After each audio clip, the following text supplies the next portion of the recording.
30,000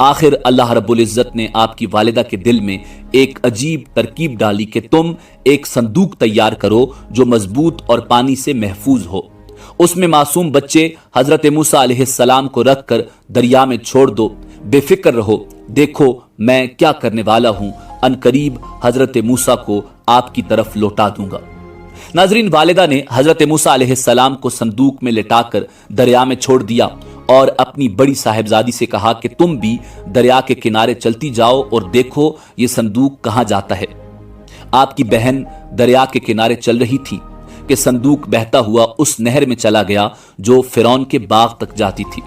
فرعون اس وقت اپنی اہلیہ حضرت بی بی آسیہ سلام اللہ علیہا اور دیگر افراد کے ہمراہ باغ کی سیر کر رہا تھا۔ نہر میں صندوق دیکھ کر لوگ اسے فرعون کے پاس لے آئے۔ حضرت موسیٰ علیہ السلام کی بہن نے یہ تمام حال والدہ کو جا کر بتایا۔ والدہ غم سے نڈال ہو کر اللہ رب العزت کے حضور سجدہ ریز ہو گئیں۔ ادھر جب فرعون نے صندوق کھول کر دیکھا تو ایک نوزائیدہ معصوم بچہ لیٹا ہوا تھا۔ اس نے حامان سے کہا کہ یہ وہی لڑکا تو نہیں جس کے بارے میں نجومیوں نے مجھے خبردار کیا تھا۔ اسے فوراً مار ڈالنے کا حکم دیا گیا، مگر فرعون کی اہلیہ نے یہ کہہ کر ان کو قتل کرنے سے روکا کہ اس خوبصورت بچے کو میں قتل نہیں کرنے دوں گی۔ فرعون نے اپنی بیوی حضرت آسیہ سلام اللہ علیہا کی بات مان لی اور بی بی آسیہ سلام اللہ علیہا نے حضرت موسیٰ علیہ السلام کو اپنا بیٹا بنا لیا۔ دائیوں کو حکم دیا کہ اسے دودھ پلاؤ، مگر آپ علیہ السلام کسی کا دودھ نہ پیتے۔ حضرت موسیٰ علیہ السلام کی بہن جو بار بار انجان بن کر فرعون کے دربار میں آتی تھی اپنی والدہ کو بلا لائیں۔ والدہ نے جیسے ہی موسیٰ علیہ السلام کو لیا انہوں نے اپنی والدہ کا دودھ پینا شروع کر دیا۔ ناظرین، اللہ رب العزت نے اس طرح حضرت موسیٰ علیہ السلام کی والدہ سے کیا ہوا وعدہ پورا کر دیا۔ جب آپ علیہ السلام 3 برس کے ہوئے تو ایک دن حضرت آسیہ سلام اللہ علیہا نے آپ کو فرعون کی گود میں بٹھایا تو حضرت موسیٰ علیہ السلام نے اس کی داڑھی پکڑ کر اس قدر زور سے کھینچی کہ چند بال بھی ہاتھوں میں آ گئے۔ فرعون غصے میں لال پیلا ہو گیا اور کہنے لگا، یہی ہے وہ جو میری سلطنت کو برباد کر دے گا۔ چنانچہ فرعون نے آپ کو پھر قتل کرنا چاہا، مگر حضرت آسیہ سلام اللہ علیہا نے ایک بار پھر حضرت موسیٰ علیہ السلام کو بچا لیا۔ اس کے بعد فرعون نے کبھی حضرت موسیٰ علیہ السلام کی طرف توجہ نہیں دی۔ وقت گزرتا رہا یہاں تک کہ آپ 23 برس کے ہو گئے۔ ایک دن حضرت موسیٰ علیہ السلام دریائے نیل کے کنارے نماز پڑھ رہے تھے کہ اچانک فرعون کا نوکر وہاں سے گزرا اور کہنے لگا، یہ عبادت کس کے لیے کر رہے ہو؟ آپ علیہ السلام نے فرمایا، اپنے رب کے لیے۔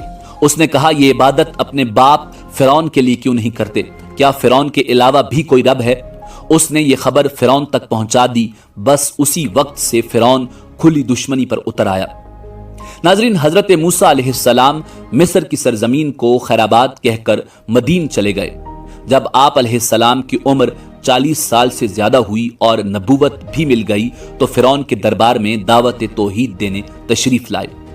حضرت موسیٰ علیہ السلام نے فرعون کے سامنے 2 باتیں رکھی، ایک یہ کہ تم خود ایمان لاؤ اور دوسری یہ کہ بنی اسرائیل کی قوم جسے تم نے غلام بنا رکھا ہے اسے آزادی دے دو۔ بنی اسرائیل شام کے باشندے تھے اور وہاں جانا چاہتے تھے، مگر فرعون نے انہیں زبردستی روک رکھا تھا۔ وہ 400 سال سے اس کی غلامی کر رہے تھے۔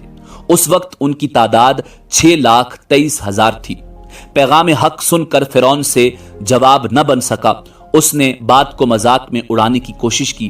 حضرت موسیٰ علیہ السلام نے جرأت مندی سے کہا، اے فرعون، تیرے پاس اگر کوئی دلیل ہے تو ظاہر کر۔ فرعون لاجواب ہو گیا، اس لیے الٹا مطالبہ کر دیا کہ اگر تم اس دعوے میں سچے ہو تو اپنے معجزات ظاہر کرو۔ حضرت موسیٰ علیہ السلام نے اپنی لاٹھی زمین پر ماری۔ لاٹھی زمین پر گرتے ہی نہایت ڈراؤنی شکل والا بڑا سانپ منہ پھاڑے اور پھمپھاتے ہوئے ظاہر ہوا اور فرعون کی طرف بڑھا۔ فرعون تخت سے کودا اور چلا کر کہنے لگا، اے موسیٰ، اسے روکو۔ حضرت موسیٰ علیہ السلام نے اسے پکڑا تو وہ پھر لاٹھی بن گیا۔ حضرت موسیٰ علیہ السلام نے اپنا ہاتھ گریبان میں ڈال کر نکالا تو وہ چاند کی طرح چمک رہا تھا۔ فرعون اور اس کے درباری لاجواب ہو گئے، لیکن ضد کی بنا پر ماننے سے انکار کر دیا۔ کھلے معجزات دیکھ کر درباریوں نے فرعون سے کہا، موسیٰ بڑا جادوگر ہے، اس کا ارادہ ہے کہ تمہیں تمہاری سرزمین سے نکال دے۔ ادھر قوم معجزات دیکھ کر حضرت موسیٰ علیہ السلام پر ایمان لانے لگی۔ تب اللہ رب العزت کا حکم آیا کہ میرے بندوں کو راتوں رات مصر سے نکال کر اپنے باپ دادا کی سرزمین کی طرف لے جاؤ، یعنی مصر سے فلسطین منتقل کر دو۔ ناظرین، حضرت موسیٰ علیہ السلام 6 لاکھ افراد کو لے کر جب دریائے نیل پہنچے تو اللہ کے حکم سے دریا میں خشکی کے 12 راستے بن گئے۔ فرعون کو صبح خبر ہوئی تو وہ حضرت موسیٰ علیہ السلام اور ان کے ساتھیوں کو قتل کرنے کے لیے فوج کے ساتھ دریا کے انہی راستوں میں جیسے ہی داخل ہوا، اسی وقت اللہ کے حکم سے دریا دوبارہ جڑ گیا اور اسے چاروں طرف سے اللہ رب العزت کے عذاب نے آ لیا۔ فرعون پر سکرات کا غلبہ ہونے لگا۔ وہ کہنے لگا میں ایمان لاتا ہوں، واقعی موسیٰ کے رب کے سوا کوئی دوسرا خدا نہیں ہے۔ اللہ رب العزت نے فرمایا عذاب دیکھنے کے بعد ایمان لانا نفع نہیں دیتا۔ چنانچہ فرعون پانی میں غرق ہو کر ہلاک ہو گیا۔ لہروں نے اسے دریا کے کنارے پھینک دیا۔ اللہ نے اس کی ناش کو دنیا میں قیامت تک کے لیے نشان عبرت بنا دیا۔ آج بھی اس کی لاش مصر کے عجائب گھر میں پڑی دعوت عبرت دے رہی ہے۔ ناظرین، اسی امید کے ساتھ اجازت دیجیے کہ آپ کو ہماری ویڈیو پسند آئی ہوگی۔ ملتے ہیں بہت جلد ایک نئی تاریخی، تحقیقی اور معلوماتی ویڈیو کے ساتھ۔ دیکھتے رہیے info@adil۔ اللہ رب العزت آپ کا حامی و ناصر ہو۔